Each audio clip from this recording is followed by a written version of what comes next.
Здравейте, приятели! Днес поредното предложение за празнична трапеза. Едно сценографично руло от пандишпан, направено под формата на дървено пънче, поръсено с сняг и свежи горски плодове. Шегувам се. Разбира се, че не съм го поръсила с сняг. Поръсено е с пудра захар. Тези, които ме следват отдавна, знаят, че миналата година направихме в канала почти същото пънче, но тъй като измина доста време и вече никой не се сеща да отиде да види рецептата, реших да я направя отново, като смених пълнежа. Тази година ще направим рулото с различен крем. И така, първото нещо – блатът. Аз винаги за рулата, за пандишпановите рула, използвам един и същи блат, тъй като е изключително удачен. 4 яйца с тайна температура, количеството захар, всичко в купата, миксерът разбиваме 4-5 минути, докато стане много гъста пяна, промени цвета си и се напълни с въздух нашата смес. Ето я тук. След което добавяме малко нишесте и малко брашно. Ако нямате нишесте, не се притеснявайте да сложите на негово място брашно. Тук не се слага бак пулвер, именно за това ви казах, че яйцата трябва да се разбият много добре. Поставяме в тавата за печене. Тази от фурната е изключително удобна, тъй като е широка. Сложете отдолу хартия за фурна и нивелирайте добре тестото.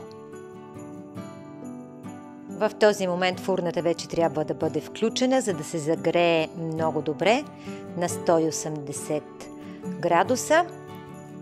След което отправяме за точно 8 минути. Напълно достатъчни. Трябва да се получи ето така. Това е готовият изпечен блат. Изваждаме от фурната и веднага обръщаме върху едно парче хартия за фурна.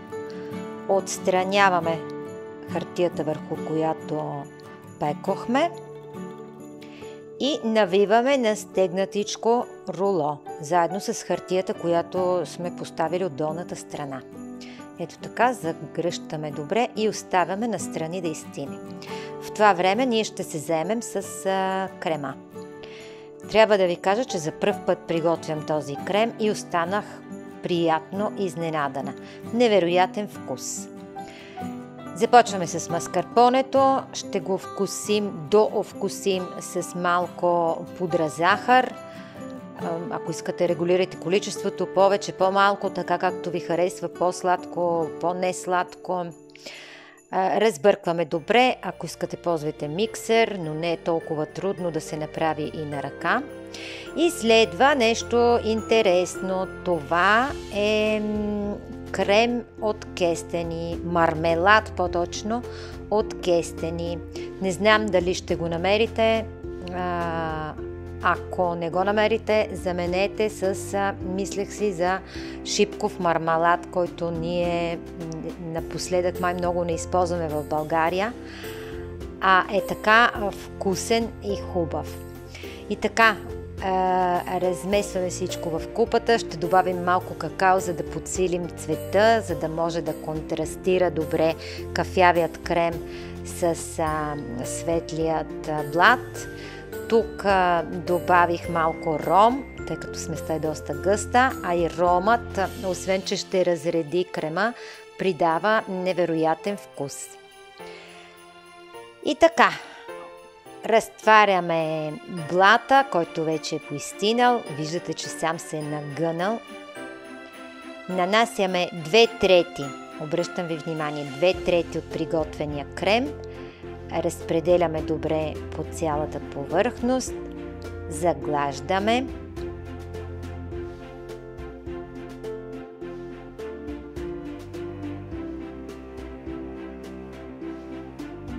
И ще навием на руло.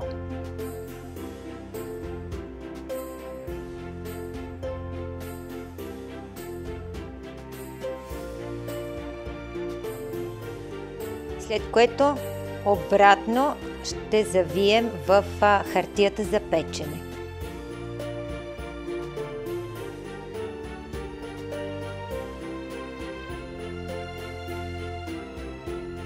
Малко стреч фолио тук, за да опаковаме още по-добре. И заминава в хладилника за 3-4 часа. А ние ще подготвим още един елемент, който ни е необходим за декорацията. Това са 100 грама черен шоколад, разтопени на водна баня или в микровълновата, както ви е по-удобно.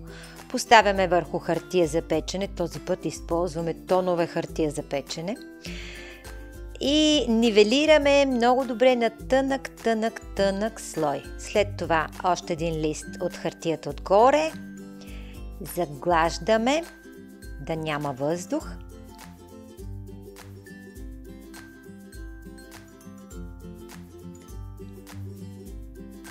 След което ще навием на тъничко руло.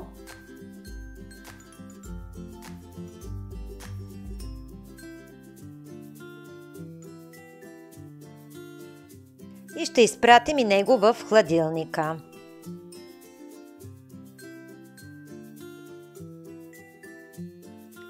След няколко часа сме готови да оформим окончателно нашият забавен десерт. Ще изрежем краищата, защото не са особено лицеприятни. И ще ги изядем, разбира се, няма да ги изхвърлим. След което около 2/3 от дължината на рулото ще разрежем леко по диагонал. И ето в подноса започваме да подреждаме, да сглобяваме пънчето. Горе-долу така, по този начин. За да залепим добре двете части, ще използваме крема, който беше останал. Спомняте си, сложихме вътре 2/3, 1/3 остана, за да намажем рулото отвън. И сега започваме да го дооформяме. Намазваме на тънък слой крема навсякъде.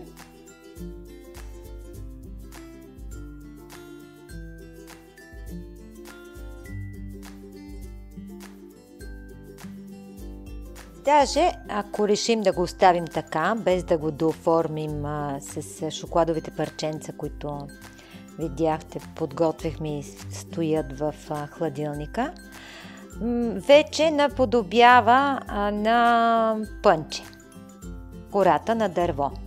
Така че спокойно може да се остави и по този начин.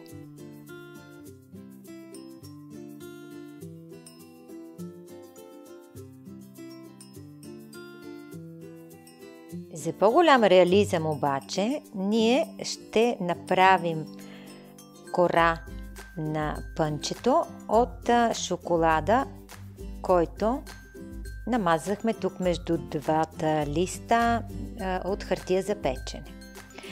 Притискаме леко, за да се начупят и след това отваряме. И виждате как се е получил.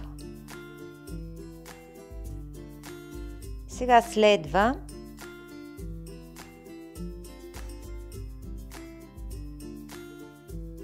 да облепим пънчето с парченца шоколад.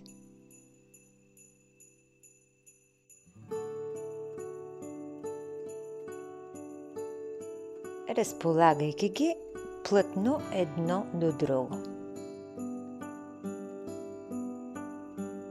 И така нашият сладкиш започва все повече и повече да прилича на истинско пънче. Както вече казах, десертът е изключително красив и изключително сценографичен. Представете си го поставен върху коледната трапеза, заедно с една хубава бутилка от изстудено пенливо вино. Наистина е фантастично. Ето тук следва да украсим, да декорираме окончателно с горски плодове. Получава се красив контраст.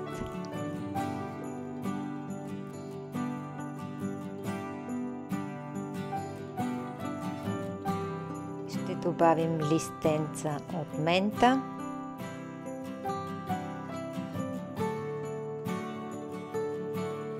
И ще направим един обилен снеговалеж от пудра захар.